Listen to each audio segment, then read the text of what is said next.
मनुष्य का मन जब धीरे धीरे डिप्रेशन और अकेलेपन के अंधेरे कुएं में गिरने लगता है तो उसके आसपास की दुनिया भी अपनी चमक खो देती है। 25 साल के बैरन बियर बेली की जिंदगी इस बात का जीता जागता उदाहरण था। बियर एक स्थानीय म्यूजिक स्टोर में काम करता था, जहां उसकी जिंदगी का एकमात्र सहारा और उसकी जीने की वजह उसकी सहकर्मी निकी फ्रीमैन थी। निकी के लिए बियर का आकर्षण केवल एक साधारण क्रश या पसंद नहीं था, बल्कि वो एक गहरे, जुनूनी और अस्वस्थ मानसिक लगाव लिमरेंस में बदल चुका था। वो पिछले 6 सालों से निकी के ख्यालों में खोया रहता था, लेकिन अपनी सामाजिक झिझक और आत्मविश्वास की कमी के कारण कभी अपने दिल की बात उसके सामने नहीं कह पाया था। उसकी इस बदहाल मानसिक स्थिति का असर उसके घर पर साफ देखा जा सकता था। बियर के छोटे और बेतरतीब लिविंग रूम में चारों तरफ उदासी बिखरी पड़ी थी। एक शाम जब वो म्यूजिक स्टोर की अपनी शिफ्ट खत्म करके वापस अपने घर पहुंचा तो रसोई के फर्श पर उसे अपनी पालतू बिल्ली सैंडी की ठंडी और बेजान लाश मिली। सैंडी ने बाथरूम के शीशे के पास रखी बियर की ऑक्सीकोडोन, एक तेज दर्द निवारक दवा की गोलियां गलती से खा ली थी। बियर अपनी बिल्ली से बहुत प्यार करता था, लेकिन उसका अवसाद और मानसिक थकावट इस कदर बढ़ चुकी थी कि वो इस दुख को महसूस करने या उस लाश को वहां से हटाने की हिम्मत भी नहीं जुटा पा रहा था। वो बस अपनी बिल्ली की लाश के पास ही फर्श पर बैठ गया।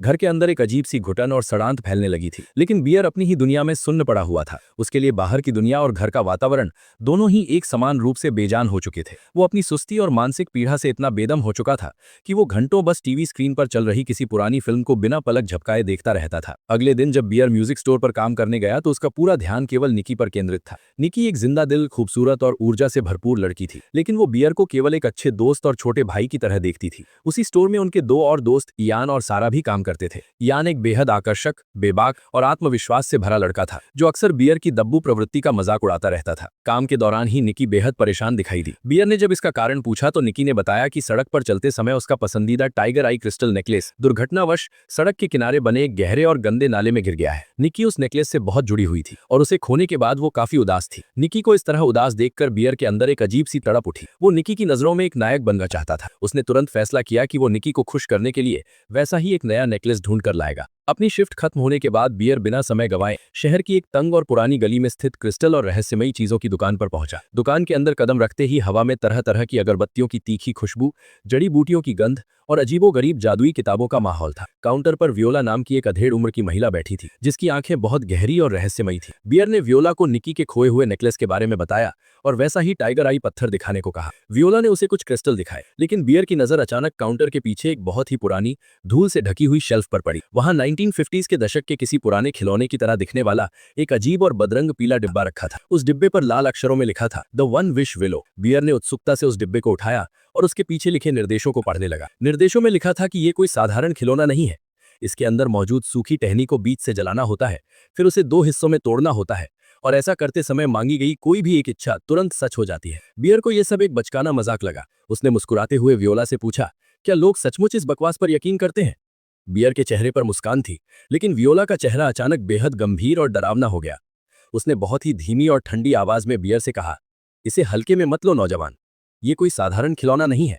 1980 के दशक में सरकार ने इसके बिकने पर पूरी तरह से प्रतिबंध लगा दिया था। जिन लोगों ने भी इसका इस्तेमाल किया वो या तो भयानक हादसों में मारे गए या फिर उनकी मांगी गई इच्छाएं उनके लिए ऐसा अभिशाप बन गईं कि वो खुद अपनी जिंदगी को खत्म करने की कामना करने लगे। ये टहनी इच्छा तो पूरी करती है, लेकिन इसकी कीमत बहुत भारी होती है। इसे यहीं छोड़ दो और केवल ये क्रिस्टल लेकर जाओ। वियोला की इस गंभीर चेतावनी ने बियर के भीतर डर पैदा करने के बजाय उसकी उत्सुकता को और बढ़ा दिया। उसे लगा कि ये केवल दुकानदारों द्वारा अपने सामान को बेचने या डराने का एक पुराना पैंतरा है। उसने वियोला की बात को अनसुना कर दिया, क्रिस्टल नेकलेस के साथ साथ उस रहस्यमयी पीले डिब्बे के पैसे भी दिए और उसे अपने बैग में डालकर दुकान से बाहर निकल आया। उसी शाम बियर, निकी, इयान और सारा एक स्थानीय बार में ट्रिविया नाइट के लिए मिले। माहौल में संगीत का शोर और लोगों की हंसी गूंज रही थी, लेकिन बियर का मन अशांत था। खेल के दौरान बियर ने निकी को वो टाइगर आई क्रिस्टल नेकलेस उपहार में दिया। निकी ने उसे धन्यवाद तो कहा, लेकिन उसका उत्साह वैसा नहीं था जैसा बियर ने उम्मीद की थी। खेल आगे बढ़ा और शराब का दौर शुरू हुआ। ड्रिंक्स के प्रभाव में निकी और बियर के बीच एक व्यक्तिगत बातचीत शुरू हुई। निकी ने बियर की आंखों में देखते हुए सीधे तौर पर पूछा, बियर क्या तुम मुझे पसंद करते हो? मेरा मतलब है,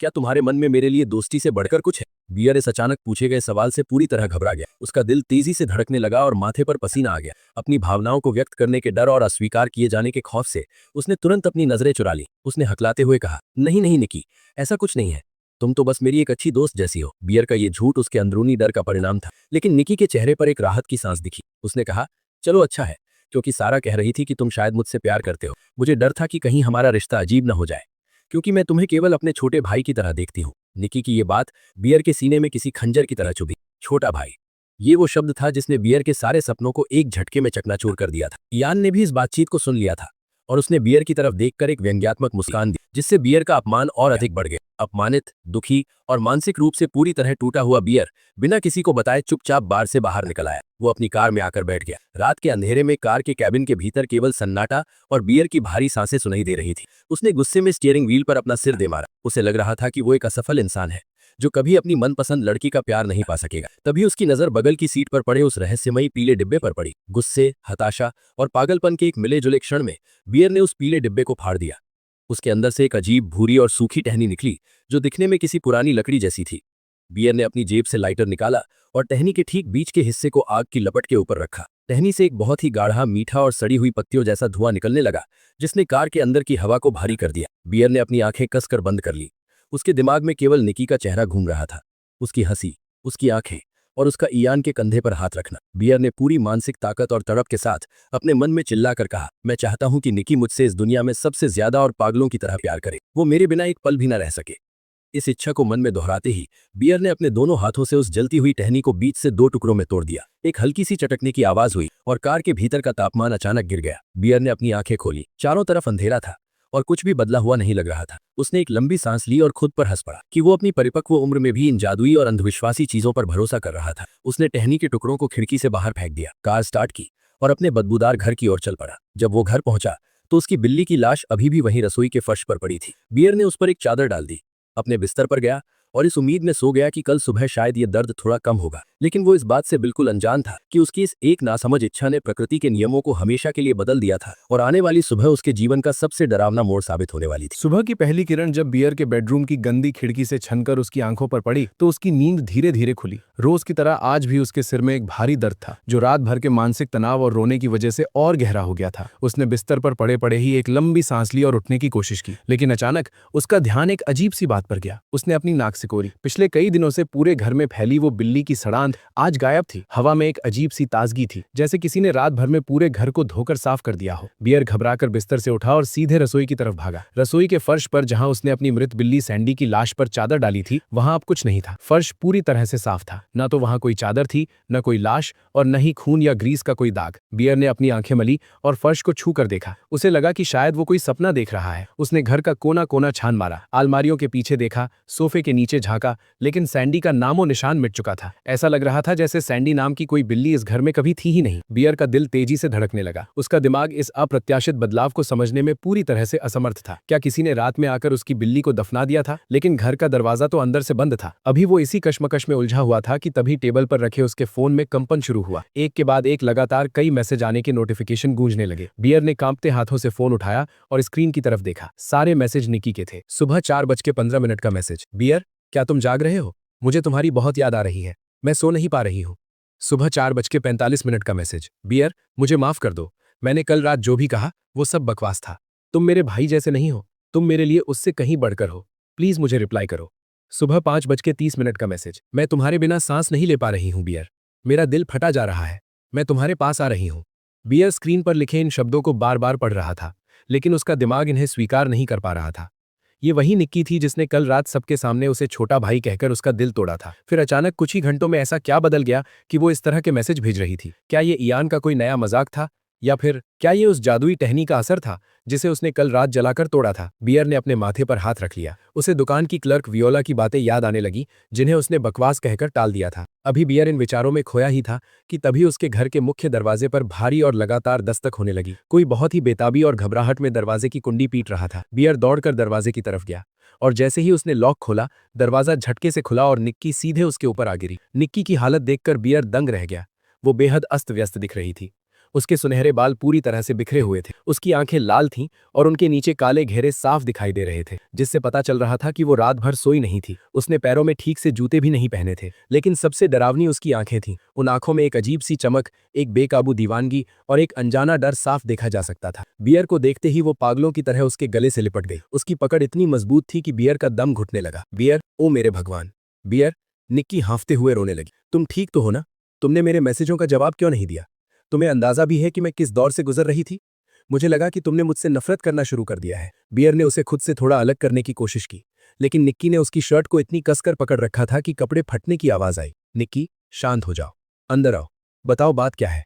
तुम इस हालत में यहाँ क्यों आई हो? बियर ने उसे संभालते हुए कहा और दरवाजा बंद कर दिया। निक्की कमरे के बीच में खड़ी हो गई। उसका पूरा शरीर कांप रहा था। वो बियर के चेहरे को दोनों हाथों से पकड़कर उसे लगातार चूमने लगी। वो उसके गालों पर, उसके माथे पर, उसके होठों पर पागलों की तरह अपने होठ रख रही थी। बियर को एक पल के लिए बहुत अच्छा लगा, क्योंकि उसने पिछले 6 सालों से इसी पल का सपना देखा था। लेकिन इस प्यार में एक अजीब सी तीखापन और जबरदस्ती थी जो उसे असहज कर रही थी। निक्की, कल रात तो तुमने मुझसे कहा था कि तुम मुझे केवल एक दोस्त। नहीं, नहीं, निक्की ने चिल्लाते हुए बियर की बात बीच में ही काट दी। वो मैं नहीं थी बियर। मुझे नहीं पता कल रात मेरे दिमाग को क्या हुआ था, लेकिन जैसे ही मैं कल रात घर पहुंची, मुझे अपनी छाती में एक भयानक खिंचाव महसूस हुआ। ऐसा लगा जैसे मेरे दिल को कोई लोहे के गर्म चिमटे से खींच रहा हो। मुझे सांस लेने में तकलीफ होने लगी। हर तरफ मुझे सिर्फ तुम्हारा चेहरा दिख रहा था। मुझे एहसास हुआ कि मैं तुमसे कितनी बेपनाह मोहब्बत करती हूँ। मैं तुम्हारे बिना एक सेकंड भी जिंदा नहीं रह सकती बियर। अगर तुम मुझसे दूर गए तो मैं अपनी जान दे दूंगी। निक्की के इस भारी और हिंसक कबूलनामे ने बियर के रोंगटे खड़े कर दिए। ये सामान्य प्यार नहीं था, ये कोई रोमांटिक फिल्म का सीन नहीं था, बल्कि ये किसी मानसिक बीमारी या हिस्टीरिया जैसा लग रहा था। निक्की की सांसें बहुत तेज चल रही थीं और वो लगातार बियर के शरीर से चिपकी हुई थी। उसने बियर का हाथ अपने दिल पर रखा, जो किसी खरगोश की तरह बहुत तेजी से धड़क रहा था। निक्की, तुमने कल रात बार में कुछ लिया था क्या? मेरा मतलब है, क्या तुमने कोई नशीली दवा या मौली जैसी कोई चीज ली थी? बियर ने संदेह जताते हुए पूछा। उसे लगा कि शायद किसी ने निक्की की ड्रिंक में कुछ मिला दिया था, जिसकी वजह से वो इस तरह का असामान्य व्यवहार कर रही थी। निक्की ने अपनी सूजी हुई आंखें उठाईं और बियर की तरफ देखा। उसने धीरे से सिर हिलाया। हाँ, शायद। मुझे याद नहीं। यान ने मुझे एक ड्रिंक दी थी, शायद उसमें कुछ था। लेकिन बियर, ये दवा का असर नहीं है। मैं सच कह रही हूँ। मुझे तुमसे प्यार है। मैं केवल तुम्हारे साथ रहना चाहती हूँ। बियर ने निक्की को शांत करने के लिए उसे सोफे पर बिठाया और खुद उसके बगल में बैठ गया। लेकिन जैसे ही वो सोफे पर बैठी, वो बियर की गोद में अपना सिर रखकर लेट गई और उसके हाथों को अपने चेहरे पर मलने लगी। बियर को धीरे धीरे समझ आ रहा था कि कुछ बहुत ही भयानक घटित हो चुका है। उसकी बिल्ली की लाश का गायब होना और निक्की का इस तरह अचानक पागलों की तरह व्यवहार करना, ये दोनों घटनाएं आपस में जुड़ी हुई थीं। वो वन विश विलो सचमुच काम कर गया था, लेकिन उसने जो इच्छा मांगी थी वो अब एक खौफनाक हकीकत बनकर उसके सामने खड़ी थी। दोपहर के करीब 2 बज चुके थे। बियर को याद आया कि आज शाम को म्यूजिक स्टोर पर उसकी और निक्की की शिफ्ट थी। उसने निक्की से कहा, निक्की, हमें शाम को काम पर जाना है, हमें तैयार हो जाना चाहिए। काम? निक्की ने अजीब आवाज में पूछा। उसने बियर की तरफ देखा और उसकी आंखों में अचानक गुस्सा आ गया। हम कहीं नहीं जा रहे हैं, हम यहीं रहेंगे, हमेशा के लिए। तुम्हें बाहर जाने की क्या जरूरत है? क्या मैं तुम्हारे लिए काफी नहीं हूं? लेकिन निक्की, बॉस कार्टर बहुत गुस्सा करेगा, वो हमें नौकरी से निकाल देगा। मुझे कार्टर की कोई परवाह नहीं है। मुझे इस दुनिया में किसी की परवाह नहीं है, सिर्फ तुम्हारी परवाह है। निक्की सोफे से उठ खड़ी हुई। उसकी आवाज में अब एक डरावनी जिद थी। वो रसोई की तरफ गई और वहां से डक्ट टेप का भारी गोंद वाला टेप, एक बड़ा रोल ढूंढ लाई। बियर हैरान होकर उसे देखता रहा। निक्की ने टेप का एक सिरा निकाला और उसे मुख्य दरवाजे के किनारों पर चिपकाना शुरू कर दिया। वो दरवाजे के हैंडल, कुंडी और पूरे फ्रेम को टेप से इस तरह सील करने लगी जैसे वो किसी तूफान से बचने की तैयारी कर रही हो। निक्की, ये तुम क्या कर रही हो? पागल हो गई हो क्या? बियर चिल्लाया और उसने निक्की का हाथ पकड़ने की कोशिश की, लेकिन निक्की ने बियर को इतनी जोर से धक्का दिया कि वो सोफे पर गिर गया। एक सामान्य लड़की में इतनी ताकत होना नामुमकिन था। निक्की ने रोते और हंसते हुए कहा, मैं तुम्हें बाहर नहीं जाने दूंगी बियर। बाहर बहुत से लोग हैं जो तुम्हें मुझसे छीनना चाहते हैं। यान, सारा, सब। वे हमें अलग करना चाहते हैं, लेकिन अब कोई हमें जुदा नहीं कर पाएगा। हम इस घर में बंद रहेंगे, हमेशा के लिए। निक्की दरवाजे को टेप से सील करती जा रही थी और बियर सोफे पर बैठा कांप रहा था। उसके आलीशान सपनों का महल अब एक डरावने पिंजरे में तब्दील हो चुका था और उस पिंजरे की चाबी एक ऐसी लड़की के हाथ में थी जो प्यार के नाम पर पागल हो चुकी थी। बियर को अब अपनी जान का खतरा महसूस होने लगा था। दरवाजे पर डक्ट टेप चिपकने की वो सरसराहट बियर के कानों में किसी मौत की घंटी की तरह गूंज रही थी। निक्की जिस फुर्ती और ताकत से पूरे दरवाजे को सील कर रही थी, उसने बियर को अंदर से पूरी तरह झकझोर कर रख दिया था। बियर सोफे पर बैठा अपनी कांपती उंगलियों को आपस में भींच रहा था। उसने कभी सपने में भी नहीं सोचा था कि जिस निक्की की एक मीठी मुस्कान के लिए वो तरसता था, वो आज उसके सामने एक डरावनी कैद बनकर खड़ी हो जाएगी। निक्की ने दरवाजे का काम पूरा किया, फिर घूमकर बियर की तरफ देखा। उसके चेहरे पर अब एक बेहद डरावना, सम्मोहित और कृत्रिम सुकून था। अब सब ठीक है मेरे बियर, निक्की ने बहुत ही कोमल लेकिन भारी आवाज में कहा। वो बियर के पास आई, उसके घुटनों के पास फर्श पर बैठ गई और अपना सिर उसकी जांघ पर रख दिया। अब कोई बाहरी ताकत, कोई भी इंसान हमारे बीच नहीं आ सकता, तुम और मैं, हमेशा के लिए। बियर का दम घुट रहा था। कमरे के अंदर की हवा भारी और गर्म महसूस हो गई थी। वो समझ गया था कि निक्की से बहस करना या उसे रोकने की कोशिश करना इस समय केवल उसकी जान को खतरे में डालना होगा। उसे शांत रहकर इस चक्रव्यूह से बाहर निकलने का कोई रास्ता खोजना था। उसने बहुत ही प्यार से निक्की के बिखरे हुए सुनहरे बालों को सहलाया और कहा, हाँ निक्की, तुम सही कह रही हो, सब ठीक है, मैं थोड़ा पानी पीने रसोई में जा रहा हूँ। निक्की ने अपनी आंखें उठाईं। उनमें एक पल के लिए गहरा शक दिखा, लेकिन फिर उसने मुस्कुराकर सिर हिला दिया। जल्दी आना, मैं तुम्हारे बिना एक पल भी सांस नहीं ले सकती। बियर रसोई की तरफ बढ़ा। उसके पैर कांप रहे थे। जैसे ही वो निक्की की नजरों से ओझल हुआ, उसने तुरंत अपनी जेब से फोन निकाला। उसका हाथ इस कदर कांप रहा था कि फोन 2 बार उसके हाथ से छूटते छूटते बचा। उसने बिल्ली की लाश के पास गिरे कचरे के डिब्बे में से उस पीले डिब्बे द वन विश विलो का फटा हुआ रैपर निकाला। उस पर अभी भी वो रहस्यमयी कस्टमर सर्विस हेल्पलाइन नंबर साफ दिखाई दे रहा था। बियर ने बिना देर किए उस नंबर को डायल किया और फोन को अपने कान से लगा लिया। फोन की घंटियां जाने लगी। बियर अपनी सांस रोककर रसोई के कोने में खड़ा हो गया और लगातार लिविंग रूम की तरफ देख रहा था ताकि निक्की उसे ना देख ले। 3 घंटियों के बाद फोन उठने की आवाज आई, लेकिन दूसरी तरफ कोई रिंगटोन या संगीत नहीं था, बल्कि एक बहुत ही ठंडी, सपाट और बिना किसी मानवीय भावना की रोबोटिक आवाज आई। The one wish willow support system में आपका स्वागत है। हम आपकी इच्छाओं को हकीकत में बदलते हैं। कृपया अपना क्रेडेंशियल नंबर बताएं या अपनी समस्या दर्ज करें। बियर ने फुसफुसाते हुए, लगभग रोते हुए कहा, हेलो, प्लीज मेरी मदद करो। मैंने कल रात एक इच्छा मांगी थी। मैंने अपनी दोस्त निक्की के लिए इच्छा मांगी थी कि वो मुझसे प्यार करे, लेकिन वो पागल हो गई है। उसने मुझे मेरे ही घर में बंद कर दिया है। वो किसी हिंसक साये की तरह बर्ताव कर रही है। प्लीज इस इच्छा को रद्द कर दो। मुझे मेरी पुरानी जिंदगी वापस चाहिए। फोन के दूसरी तरफ कुछ सेकंड का सन्नाटा रहा, जैसे कोई डेटा प्रोसेस हो रहा हो। फिर वही ठंडी आवाज आई, सॉरी सर, हमारे नियमों और जादुई शर्तों के तहत एक बार सक्रिय हो चुकी इच्छा को वापस लेने, बदलने या रद्द करने का कोई विकल्प मौजूद नहीं है। इच्छा अपना काम पूरा करेगी। बियर की आंखों से आंसू बहने लगे। उसने गुस्से और हताशा में अपना सिर दीवार पर मारते हुए कहा, तुम ऐसा नहीं कर सकते। वो कोई इंसान नहीं लग रही। क्या इसका कोई अंत नहीं है? क्या मुझे पूरी जिंदगी इस नर्क में बंद रहना होगा? सपोर्ट कर्मचारी ने बहुत ही शांत, लगभग बेफिक्र लहजे में जवाब दिया, इच्छा का अंत केवल एक ही परिस्थिति में संभव है सर। चूंकि इच्छा आपके अस्तित्व और ऊर्जा से जुड़ी है, इसलिए जब इच्छा मांगने वाले व्यक्ति यानी आपकी शारीरिक मृत्यु हो जाएगी, तब ये जादुई बंधन तुरंत टूट जाएगा और संबंधित व्यक्ति अपनी मूल स्थिति में वापस आ जाएगा। मौत? बियर का गला सूख गया। तुम कह रहे हो कि मेरे मरने के बाद ही निक्की ठीक होगी? हाँ सर, मौत ही एकमात्र समाधान है। बियर के होश उड़ चुके थे। अभी वो इस भयानक सच को पचाने की कोशिश ही कर रहा था कि तभी सपोर्ट कर्मचारी ने अचानक एक अजीब सी बात कही, क्या आप अपनी दोस्त की मूल अस्तित्व से बात करना चाहेंगे? वो वर्तमान में हमारे होल्डिंग सिस्टम में है। बियर ने हैरान होकर पूछा, क्या मतलब? निक्की तो मेरे सामने लिविंग रूम में बैठी है। बाहर जो है वो केवल उसकी शारीरिक संरचना है, जो आपकी इच्छा के प्रभाव में काम कर रही है। उसका वास्तविक स्व, उसकी असली आत्मा और चेतना इस समय हमारी इच्छा की गहराई में कैद है। यदि आप चाहें तो हम कॉल ट्रांसफर कर सकते हैं, बियर ने कांपती हुई आवाज में कहा। हाँ, प्लीज कराओ। एक तीखी बीप की आवाज आई और फिर फोन के स्पीकर से जो आवाज आई, उसने बियर की रीढ़ में एक ठंडी सिहरन पैदा कर दी। वो निक्की की असली आवाज थी, लेकिन वो अत्यधिक डरी हुई, तड़पती हुई और सिसकती हुई सुनाई दे रही थी। बियर, बियर, क्या तुम मुझे सुन सकते हो? निक्की फोन पर चीख रही थी।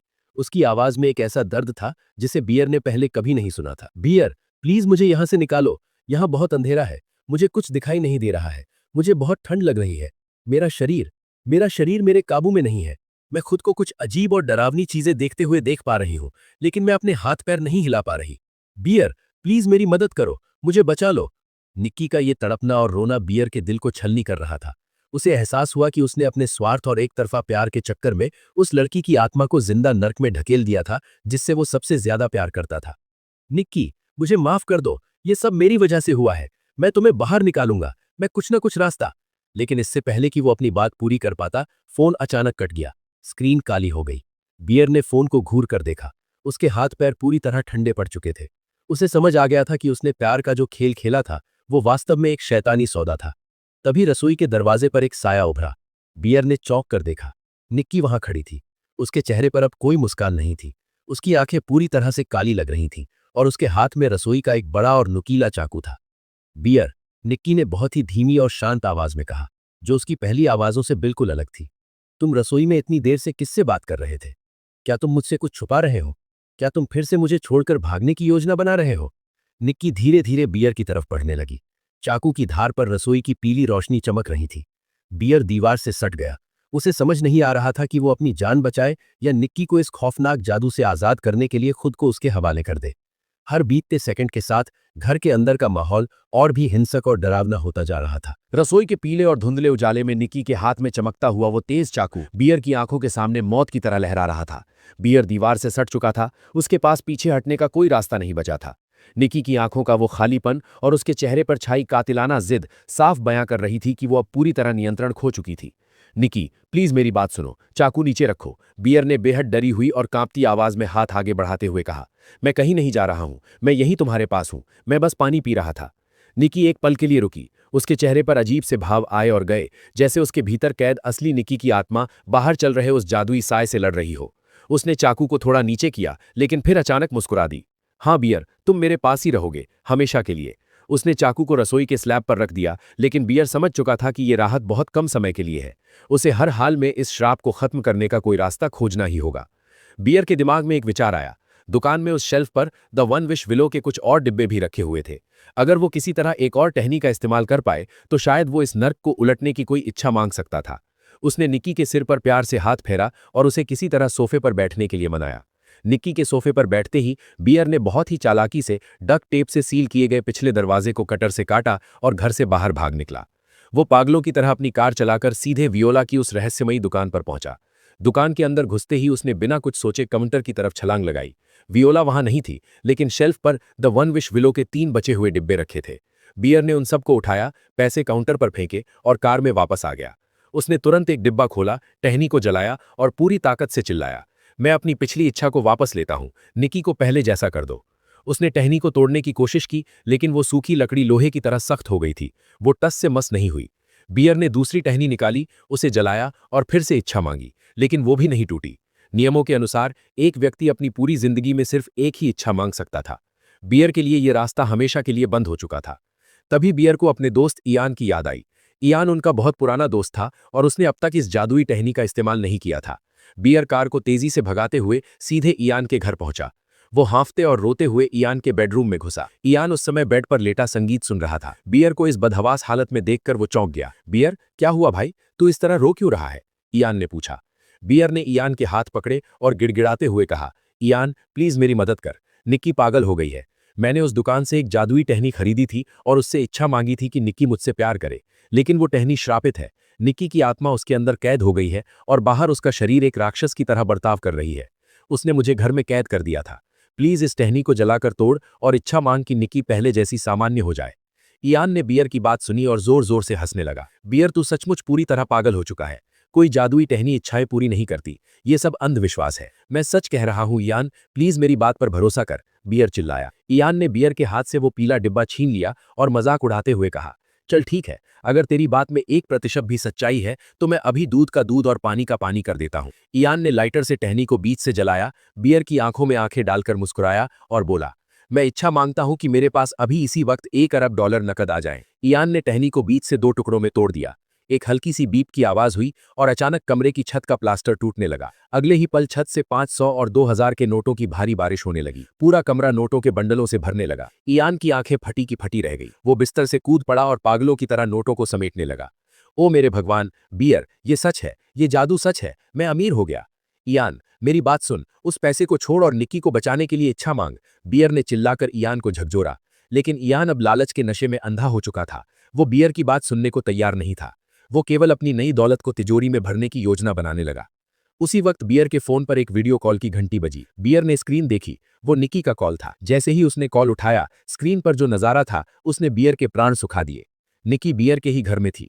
फर्श पर उनकी दोस्त सारा की लाश खून से लथपथ पड़ी थी। निक्की के हाथ में सारा का ही खून लगा हुआ था और उसके दूसरे हाथ में एक भारी रिवॉल्वर थी। निक्की कैमरे की तरफ देखकर अजीब तरह से मुस्कुराई और बोली, बियर, तुम मुझे छोड़कर इयान के पास चले गए। देखो, सारा हमसे मिलने आई थी, लेकिन वो हमारे बीच आना चाहती थी, इसलिए मैंने उसे सुला दिया। अगर तुम अभी वापस नहीं आए तो मैं खुद को भी गोली मार लूंगी। कॉल कट गया। बियर बिना एक पल गवाए इयान के घर से बाहर भागा। इयान भी बियर की घबराहट देखकर उसके पीछे पीछे अपनी कार से भागा। जब बियर अपने बदबूदार घर के अंदर दाखिल हुआ तो फर्श पर सारा की बेजान आंखें सीधे छत की तरफ देख रही थीं। चारों तरफ खून फैला हुआ था। निक्की सोफे पर बैठी थी। उसके शरीर पर सारा के ही कपड़े थे जिन्हें उसने जबरदस्ती पहन लिया था। वो किसी अजीब गुड़िया जैसी लग रही थी। तुम आ गए मेरे प्यार, निक्की चिल्लाई और बंदूक तानकर बियर की तरफ बढ़ी। उसी समय इयान भी दरवाजा खोलकर अंदर आ गया। निक्की, ये क्या बकवास है, बंदूक नीचे रखो, इयान ने चिल्लाते हुए आगे बढ़ने की कोशिश की। लेकिन निक्की के भीतर की वो जादुई इच्छा इयान को एक दुश्मन की तरह देख रही थी। निक्की ने बिना एक पल सोचे बंदूक का रुख इयान की तरफ किया और ट्रिगर दबा दिया। एक जोरदार धमाका हुआ और गोली सीधे इयान के सीने से पार निकल गई। इयान के मुंह से खून का फव्वारा छूटा और वो वहीं फर्श पर नोटों की गड्डियों के ऊपर गिरकर ढेर हो गया। बियर खौफ से चीख उठा। वो तुरंत भागकर बाथरूम के अंदर घुसा और दरवाजा बंद करके अंदर से कुंडी लगा ली। बाहर निक्की बंदूक की बट से दरवाजे को तोड़ने की कोशिश कर रही थी। उसकी डरावनी चीखें पूरे घर में गूंज रही थीं। बाथरूम के सन्नाटे में बियर जमीन पर बैठ गया। उसके हाथ खून से सने थे। उसे हेल्पलाइन के कर्मचारी की बात याद आई। ये इच्छा केवल तुम्हारी शारीरिक मृत्यु के साथ ही खत्म होगी। तुम्हारे मरते ही निक्की आजाद हो जाएगी। बियर ने कांपते हाथों से फर्श पर पड़ी सारा की रिवॉल्वर उठाई, जिसे वो भागते समय उठा लाया था। उसने बैरल को अपनी कनपटी पर रखा। उसकी उंगली ट्रिगर पर थी, लेकिन मौत के डर ने उसके पूरे शरीर को सुन्न कर दिया। वो ट्रिगर नहीं दबा पाया। रोते हुए उसने बंदूक फेंक दी। तभी उसकी नजर शेल्फ पर रखी अपनी मृत बिल्ली की दर्द निवारक दवाइयों ऑक्सीकोडोन की शीशी पर पड़ी। शीशी में लगभग 20 गोलियां बची थीं। ये आसान है, इसमें दर्द नहीं होगा, बियर ने खुद से फुसफुसा कर कहा। उसने शीशी खोली और सारी की सारी गोलियां एक साथ अपने मुंह में डालकर पानी के साथ निगल ली। दवाइयां पेट में जाते ही बियर को अचानक अपनी इस कायरता और भूल का एहसास हुआ। उसे जीने की तीव्र इच्छा महसूस हुई। वो बेसिन के पास गया और अपनी उंगलियों को गले में डालकर उल्टी करने की कोशिश करने लगा, लेकिन बहुत देर हो चुकी थी। उसके शरीर में कंपन शुरू हो गया था और उसकी आंखें भारी होने लगी थीं।